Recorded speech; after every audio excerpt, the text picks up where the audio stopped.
How's it going? My name is Aaron Capdeboss. I'm a jeweler and gemologist, and I'm the owner of DeBosque Fine Jewelry Manufacturing in Mandeville, Louisiana. I'm a certified gemologist. I'm a certified jeweler, and I'm also certified since 1997 as a jeweler through Jewelers of America. I have been operating DeBosque Fine Jewelry since 2003, and I've been making a living as a jeweler since 1997. So I have seen a lot of jewelry. If you have any questions, hit me up in the comments below. Oh, okay. So on Ask the Jeweler, we've got a cool question. Why is a GIA certificate so important when purchasing a diamond or a fine gemstone? Very good question. So GIA stands for the Gemological Institute of America.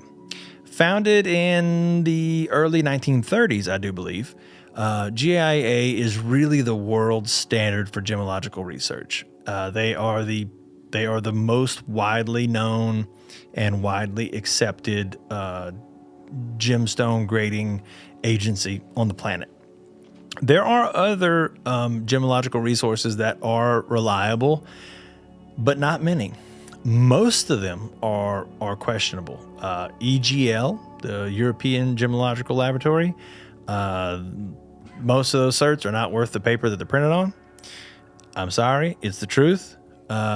There are, I don't want to throw a whole lot of rocks at people, but I'll just say GIA is the one that most people go with. So when you are considering buying a gemstone, I say this to clients all the time, buying gemstones is not something that you do often enough to feel comfortable about. Not most people. Most people buy a diamond when they get engaged, or they'll buy a colored gemstone for a birthday or for a birthstone, or they'll buy they call them push prizes now. So when a baby is born, sometimes a piece of jewelry with the child's birthstone will be purchased, and so colored gemstones are quite popular these days. And common gemstones like amethyst or aquamarine or citrine, garnet, most of those stones are commonly available, and the prices do range. But when you start talking about high quality gems, like really fine sapphire, ruby, and in some cases garnet, there are some varieties of garnet that are very expensive, and in my opinion warrant grading, specifically because the costs do get up pretty high. But you should find a reputable jeweler, somebody you trust, and not just because of their advertising. You have to go and find someone. It's like a doctor.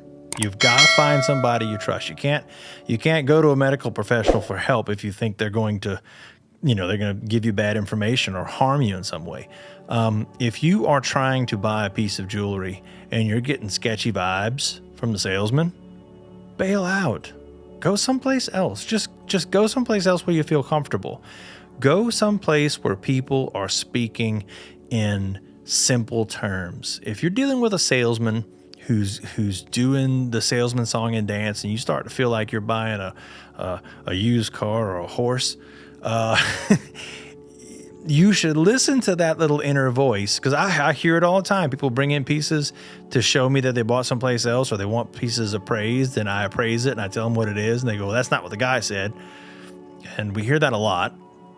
And then after some conversation, the person will usually tell me, I thought that person was being sketchy, or I got a feeling like something was going on, and you should listen to that little inner voice. If you don't feel comfortable with the information that you're getting, go double check it. Check somebody else out, and don't be afraid to shop, guys.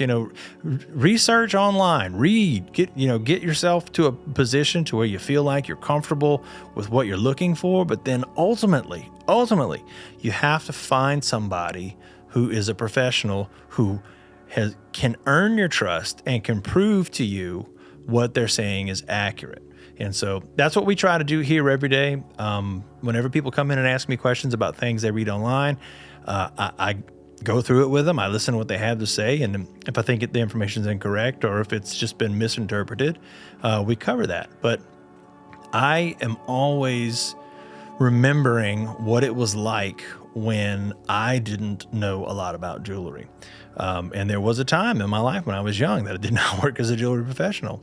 I've been doing this for well over 20 years, but I remember what it was like when I didn't know, one gemstone from another. And so I know what that feeling is. And so when people come in, I'm very sympathetic to that. I understand that it's a lot of money and we don't take it for granted. And, whatever you need to ask.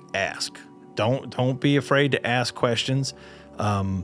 And if the person's giving you answers and they're not adding up, or if you're feeling weird, just bail out and go shop someplace else. You could circle back to that person with new information and say, hey, I've been shopping, I've been researching, and I have this and I have this, and I wanted to ask you about it.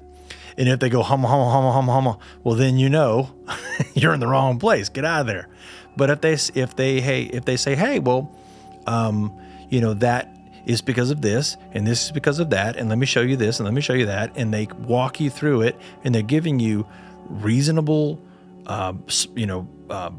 verifiable information, then that's how the job should be done. So if you're looking for a fine gemstone or a fine piece of jewelry, check us out. You can check us out online, or you can come into our showroom in beautiful Mandeville, Louisiana.